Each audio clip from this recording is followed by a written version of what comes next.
pumasok. So ayun, overview lang to nung naturo kanina. Kung ngayon August 16, kaninang pag-teach ni Architect Jude, yung basics lang ng pag-CAD tapos yung basics ng CAD ng i-import mo papuntang SketchUp para makagawa ka ng basic na floor plan. Basic na rendering ng isang structure. So, ayun, kung halimbawa gusto mo na lang makasabay, um, pwede naman yung gamitin mo na lang yung nagawa mo if nandun ka nung pumasok ka, or kung hindi, gagamitin ko yung sa akin dito, yung ginawa ko kanina, tapos po-provide ko na lang sa link sa baba para naman makasabay kayo. So ayun, so make sure na muna na kompleto yung sa plans. So eto yung pinagawa ni architect. So kahit wag niyo nang lagyan ng ng mga text kasi pag import niyan sa SketchUp, di naman yan mababasa. So lahat na annotations, lahat na text, di naman yan mababasa sa SketchUp unless gawin mo siyang shape. So parang i-explode mo siya, parang individual lines na siya imbes na text. So ayun. So take note na kahit saan nakalagay yung drawing mo, pag ini-import niya ni SketchUp, etong point na to, kung ano yung pinaka lower left corner ng buong workspace mo na within my drawing siya, yun yung tututok dun sa X and Y na dito na starting point. So ayun, um, halimbawa may drawing ka pang dyan. Sige, dami mo drawing dyan. Yan. So babasahin niya ni SketchUp. Isang entity to, isang group. So kahit saan niya nakalagay, pag import niyan, parang may boundary from yan, ganyan siya. Ayan yung may import. So siguro for the sake of lang, para makita nyo, halimbawa save natin to, import natin.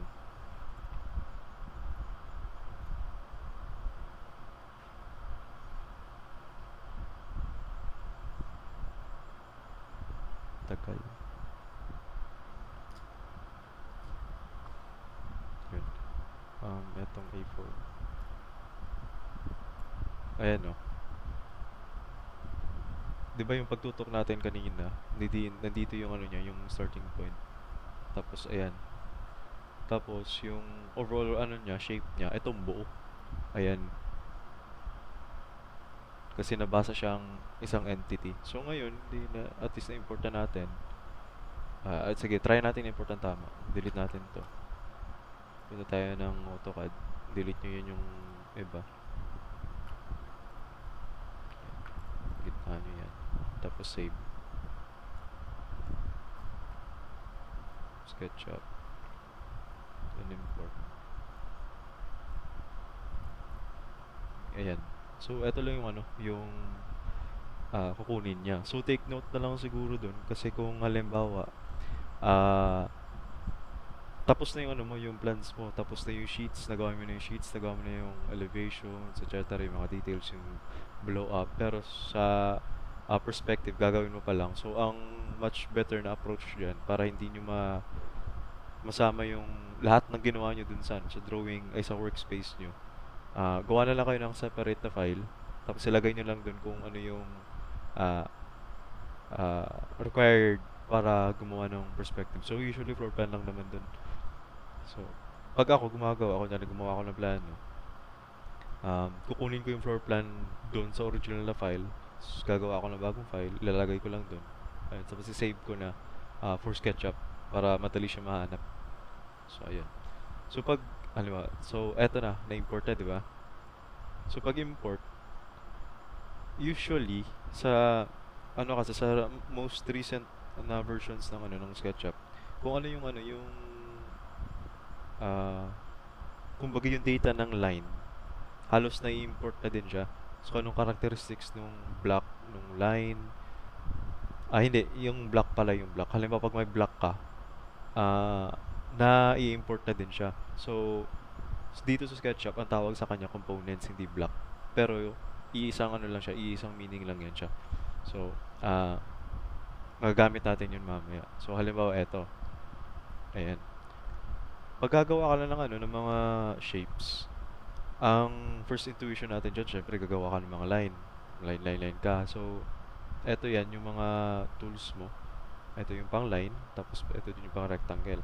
So, ano yan, simultaneous mo yan nagagamitin yung rectangle tsaka yung line paggagawa nito.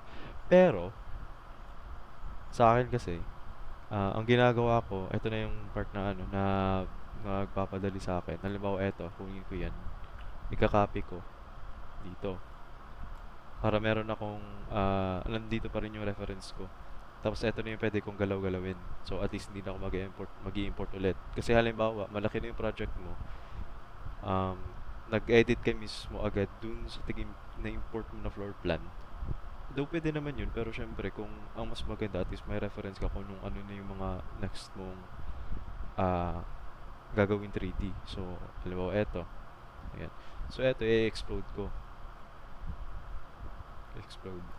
So lahat na block na nandun sa CAD, kung eto, ayan, yung door, yung window, hindi naman ito yung column. Basta yung door tsaka window, nababasa siya ni SketchUp, na block din. Tapos eto, ayun yung layer. Oh. Ayan. So, mapapadali tayo dyan paggawa ng doors tsaka ng windows. So, eto na. Kung, halimbawa, ano ka na, gagawa ka na ng rendering, eh, mag-3D ka na ng mga shapes. Sa experience ko, paggagawa ka na ng ano, ng mismong building, mas maganda na parang ano na, makatotohanan na yung ano, yung steps. So, usually 'di ba pag nagko-construct, ang pinakaunang ginagawa, eh wala naman tayong footing, eh yung column. Pinakaunang ginagawa, yung column papuntang wall, papuntang bintana, pinto, saka na yung mga finishes. Tapos, hindi, before finishes yung roof. Tapos, finishes na. Ganun lang naman. So, ayun. Mas maganda na may extensions na kayo kaya nito. Itong nakikita niyo to. Yung sa inyo siguro wala pa niyan kasi di pa yung naka-install. Basta ayan, mas maganda na meron na kayo niyan. Tapos may extension kasi na ano na napapadali yung paggawa mo ng mga shapes kasi ni-enclose niya na. Kasi kung halimbawa ganito, wala tong face, kumbaga face line lang siya na naka-enclosed. So kung gagawa ka ng face, lilinyahan mo siya. Ayan. Pero may ah, mas madaling ano, extension na gagawin niya ng face lahat ng enclosed shapes. Mas mapapadali to sa halimbawa na ano, na malaki na talaga yung project mo, na hindi ka na mag-iisa-isa. So, eto. So, sa extensions, i-flatten to plane mo muna kasi may instances na ano, sa CAD, hindi lang siya 2D. May ano din siya, may 3D din siya. So, usually kasi pag may i-import ka na ano, na CAD block, may times kasi na yung CAD block na yun, may Z value. Kumbaga ito yung plane, yung Z value niya mataas dun. So, ibig sabihin kan, yung ano niya, yung lines na hindi nagmi-meet. Kung sa tingin mo, nagmi-meet siya dito, na naka-harap ka, naka-top view ka, pero pag naka-ano ka na, naka-left or right, or ano, may Z value siya, nakahiwalay pala. Kaya di siya nagko-close. So, much better na, ano, ipa-flatten to plane mo muna.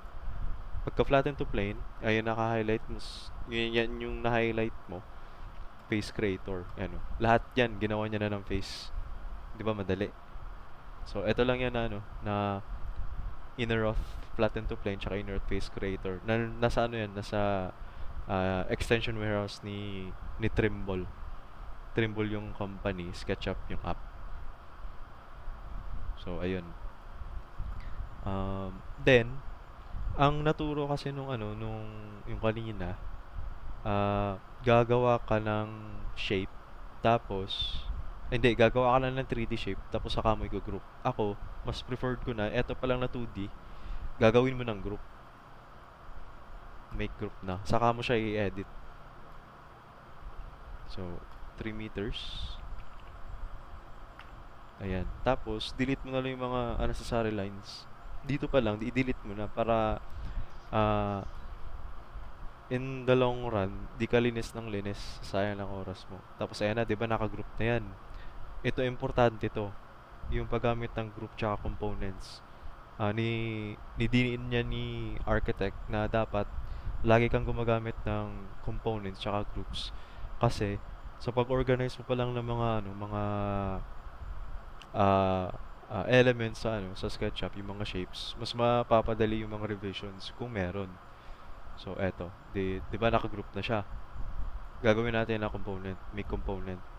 So label natin na column, then create. So saka na yan yung mga ibang attributes na yan pag medyo gamay nyo na. So eto. Then pag i-copy mo siya, walang copy dito, ang nandito move.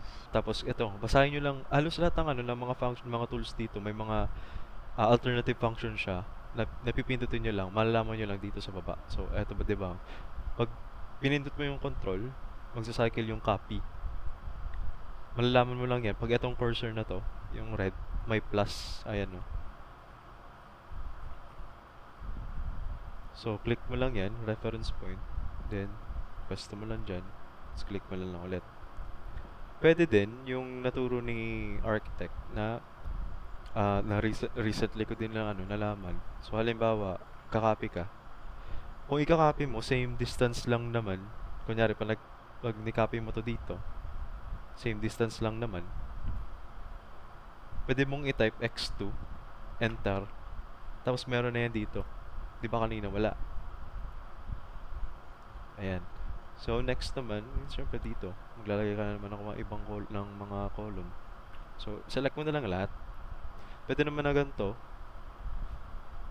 Same function hindi, same feature dun sa AutoCAD na from left to right, ang masa-select niya yung mga buong shapes. Tapos from right to left, yung mga natatamaan niya, isa-select niya yun. Ganyan. So, select nyo na lang lahat. Tapos, copy.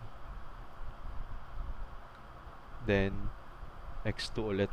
Since same lang naman yung distance ang left side na column papunta sa right side. Okay, so meron na siya. So, next naman is yung sa walls. Yung sa walls, ayun, much better na 2D pa lang. Mo na, i-group mo na siya. So, kung halimbawa, etong wall na to, mas maganda na isang mo na siya, isang group na. So, i-double click mo to, kasi pag isang click, yung face lang ma-select. Pag double click, pati yung line, yan, makikita nyo, naka-highlight. Pag isang click yung face, pag dalawa yung line. Pag tatlo, lahat na associated sa face na yan, lahat na nakadikit, masa-select niya. Pag tatlo, ayan, na-select lahat. Maliban dun sa group, kasi parang may sarili siyang mundo. Kumbaga.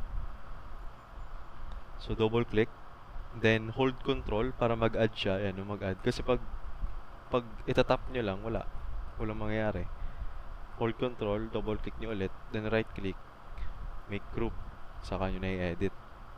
Tapos, pull nyo, then add value ng 3,000 millimeters. So since nag-add tayo ng value ng 3,000 millimeters, nare-record yun ni SketchUp kung ano yung pinaka-last na measurement na nilagay mo, either sa pag-pull or sa pag-copy. So kahit double click mo na lang dito sa isang face, same lang niya na pupunta ng 3 meters. So may instances din na pag nag-double click ka, hindi siya tataas dun sa ni-specify mo na dimensions. Sa instance na yun, may tinatamaan siya na mas mababa sa kanya. So, siguro iwasan na lang yung ganun. And then, eto yung window. Siguro, na muna to. Mamaya na. Kasi dyan na muna yan. So, next naman is kung nahihirapan kayo i-select yung nasa ilalim niya. Kasi naka-block to eh. Naka-block. Huwag nyo lang muna yan. Eto, select nyo yan. Ayan. Yung kanina kasi may instance na magpupull ka. Kaya, yung height nito 900. Ayan. Halimbawa, gusto mo na tanggalin 'tong